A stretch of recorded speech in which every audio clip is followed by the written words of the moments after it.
Alright, here's my BC Sunday rant. And I've been thinking about this for a couple of days. And I hope I've put my thoughts together well enough so I don't sound stupid or high. What I want to talk about is the brutality of humans. And how I have come to realize over almost 58 years of living that the human animal, all of us, possess this potential to commit brutal atrocities against one another. And this latest shooting is just one of many, many examples. I'm going to start talking about my own experience with violence and brutality. When I was a little boy, my very first school that I went to, first of all, let me back up a minute. I was an ultra-sensitive, shy boy. Shy to the point where it was crippling. I couldn't say things to people. I couldn't look at people. I was just a very shy boy. And violence frightened me. When I saw it on TV, I had to turn away. Even like something like Gunsmoke, if I saw somebody get shot, it pained me and caused me to feel great discomfort inside in my guts. And first grade, I went to Noah Webster School in Enfield, Connecticut. I remember the first time I ever saw a kid hit another kid. It made me sick to my stomach. And I was so foreign to violence that I just didn't know how to process it in my little 6-year-old brain. I'm going to Lowe's, by the way, to get a toilet. Tomorrow I'm thinking about doing a live stream fixing my toilet. It's going to be a complicated, well, not complicated, but it's not just going to be a remove and install. I got to repair the old cast iron toilet flange that was originally there. So anyway, back to the brutality of humans. So that was my first experience of seeing how violence affected me, myself, my person. And I don't know if this was, everyone, if all children felt like that, if all children gradually became exposed to violence on such a frequent basis that it didn't seem to bother them anymore. Okay, flash forward, I'm still talking about myself, to junior high school. I was still a quiet child, shy. I didn't like violence. I didn't like altercation. I avoided confrontation until one day, this guy, this bully, who had picked on me all through grammar school, all through junior high, and finally in the 9th grade, I had had enough. And I didn't know what happened to me. It was like this, I was looking through this black circle with just a little bit of, I guess they call it tunnel vision. I'm going to pass this guy. Hang on. We're fixing to go for it.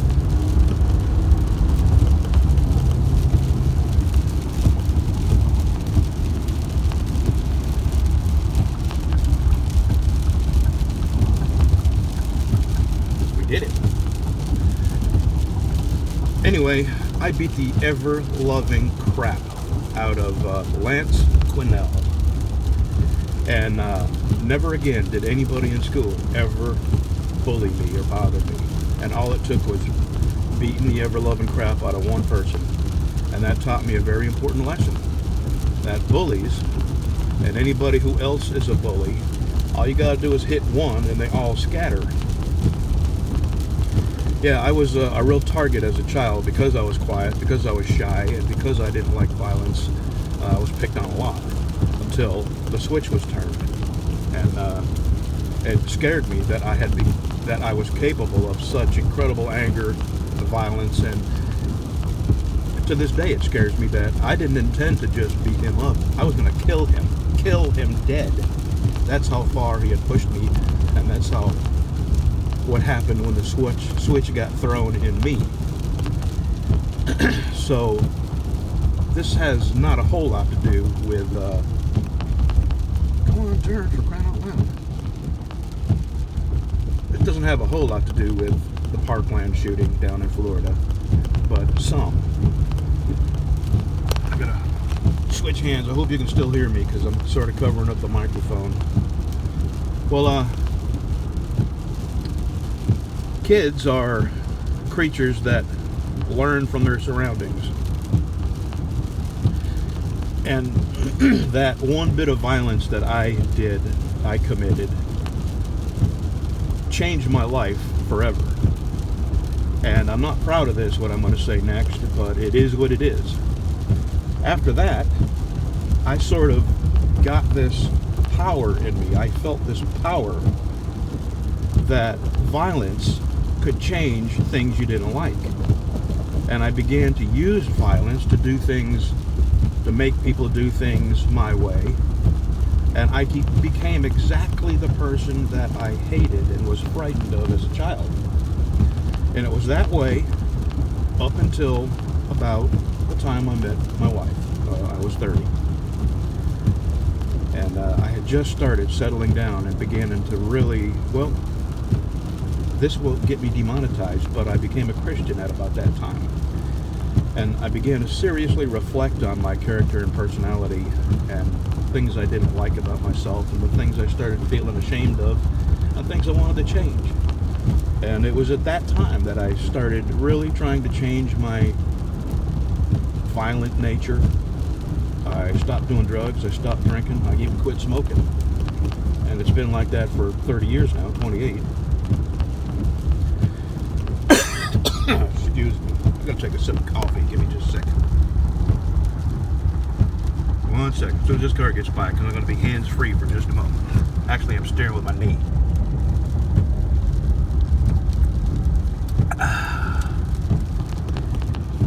So, now, I am back to that person that I was when I was a kid. Violence frightens me. Being a part of, brutality or violence, I want nothing to do with it. I don't know what happened inside of me. I have a softer character, I guess. A softer, more loving. I don't want to sound corny, but I am the little boy that I was before. Although I'm not shy. I'm polite, I'm respectful, and I carry a pistol. Everywhere I go, it's in my pocket. I'm 100% prepared for violence against me. I'm not saying that I'm not saying that I'm a violent person, but I'm prepared to commit violence against people who want to perpetrate violence against me. And I think that's the way every human has to live their life now. This is the world we live in, and it's taken me 58 years to realize this. We are a violent animal. The only thing that separates us from monkeys is clothes. And kind of at a loss for words, because in my head I've been thinking about this for days. The Parkland shooting really has gotten me to thinking how violence has become a sales technique for the video game makers and the movies. For some reason, it appeals to people's baser, more animal instincts and desires, and they are willing to buy a video game where you can go through and kill an entire city, 1,000 people at a time in a video game, or you can watch a movie that is just nothing but death, murder, destruction, and in the most horrific fashion. It sells and people buy it, and I think that's because we are, all of us inside, we have one thing in common, and we are all capable of committing violence against one another. 9 minutes. I'm 9 minutes into this video. I don't know what else to say, to be honest. It's just an epiphany I had, and something I've thought about recently, and a change that's happened within me. And I don't know if this happens to everybody. I don't know if everybody has this metamorphosis from violence to, or from non-violence as a child to becoming violent as an adult, and then to realizing later on in life that that's not who you want to be. And you want to separate yourself from your animal, your inner animal. And anyway, that's where I'm at now. I don't want to be violent. I go to great lengths to be polite to people and even apologize if I haven't done anything wrong. I'll even apologize if it'll avoid me being involved in violence. I guess the difference is now that I know that I'm capable of beating the ever-loving crap out of somebody, and if I have to, I could. I have a gun. If there's somebody that I'm not capable of beating the ever-loving crap out of, I could shoot them. So I don't walk around in fear. I walk around in an attitude that I don't want to be a part of violence. And I hope nobody else wants to be a part of violence with me, because it won't go well for them. And when you get involved in violence, it won't go well for you either. You know, if you have to defend your life, it's not going to be just a walk in the park. You're going to have to involve lawyers, and you may even go to jail for a little while until you can prove your innocence. So that doesn't come easy either. So how do we avoid violence? You know, I haven't realized it, but the last 4 or 5 years, I spend way more time behind the locked gate of my driveway than I do anywhere else. Out in my shop. I really want to open up a lawnmower shop and have people bring their equipment, but here's the thing. I do not want strangers coming to my house.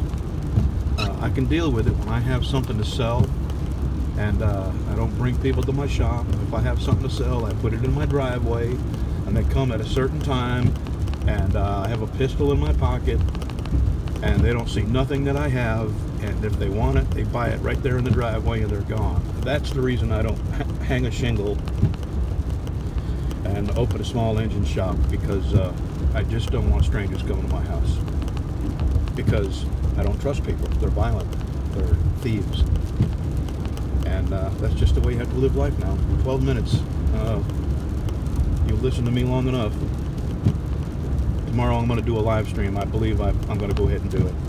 I'm going to take my toilet off and replace it. And before I replace it, I've got to repair the cast iron toilet flange that's underneath it. 22 years ago, I did a temporary fix to get us back to work, because back then we worked for weeks and weeks at a time. Anyway, I'll when I do the live stream tomorrow, I'll tell you the whole story. Thanks for watching, y'all. See you next weekend. Hey, let me just add this. My connection to video games and violence in movies and the mass murder of kids committing against other kids. We saturate young brains with violence at every turn. Their entertainment is centered around killing people, and I think we have desensitized children to having empathy for the lives of others. And I think there is a direct connection between the amount of violence that children are subjected to visually and the amount of violence we see people committing against each other. You know, we have aggrandized violence and made it wonderful and entertaining. And we didn't have this 40 years ago, and we didn't have mass murders 40 years ago. I'm not going to say, don't get me wrong, there'll be somebody who says, yeah, that's why you had a mass murder. Okay, we did not have murders on the scale and in the frequency that we have them now. And the world was a different place. We didn't offer violence as entertainment. We didn't saturate people with murder and violent movies and horror. And there was a difference in people's behavior back then. That's all I'm going to say. I'm done. Now I'm going to really shut up. This time I mean it. I do.